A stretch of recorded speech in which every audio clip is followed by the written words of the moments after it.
Active Bangla TV, আমরা বস্তুনিষ্ঠ সংবাদ প্রচারে সচেতন। সম্মানিত রোজদার ভাইয়েরা, আলহামদুলিল্লাহ আমরা প্রতিদিন বাড়িতে আমরা রোজগারের জন্য ইফতারের আয়োজন করেছি।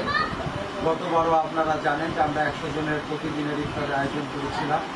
এবার আমরা 200 জনের ইফতারের আয়োজন করেছি। আপনারা সকালে রোজগার যারা আছেন এখানে ইফতার করবেন এবং সকলে ভালোভাবে ইফতার করবেন এই আশা ব্যক্ত করছি। এসে পড়েন, আসেন আসেন, রোজাদার ভাইদের দৃষ্টি আকর্ষণ করে বলছি, আর বেশি সময় বাকি নেই। আপনারা সকলে ইফতারি করার জন্য অনুরোধ করা যাচ্ছে।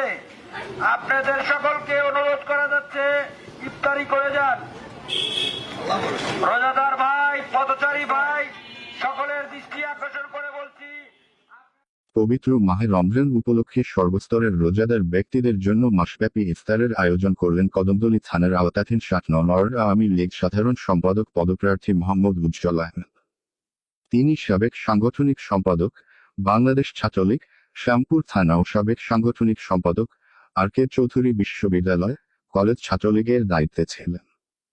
রাজধানী ঢাকার গ্যাস রোড সংলগ্ন 7 নং ওয়ার্ড আওয়ামী লীগ অফিস কার্যালয়ে 24 মার্চ শুক্রবার রমজানের প্রথম দিন থেকে এই আয়োজনের সুব্যবস্থা করা হয়।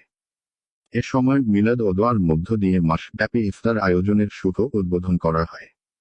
উক্ত সময় উপস্থিত ছিলেন যমুনা কর্পোরেশন লিমিটেডের ম্যানেজিং ডিরেক্টর মোহাম্মদ মনিরুজ্জামান সাগর, 7 নং ওয়ার্ড আওয়ামী লীগ নেতা, বীর মুক্তিযোদ্ধা আলহাজ সালাম তালুকদার, মুনির মোল্লা, রবিউল আওয়াল, মোহাম্মদ মিজানুর রহমান, মোহাম্মদ নুরু মিয়া, মোহাম্মদ লিমন সহ অন্যান্যরা।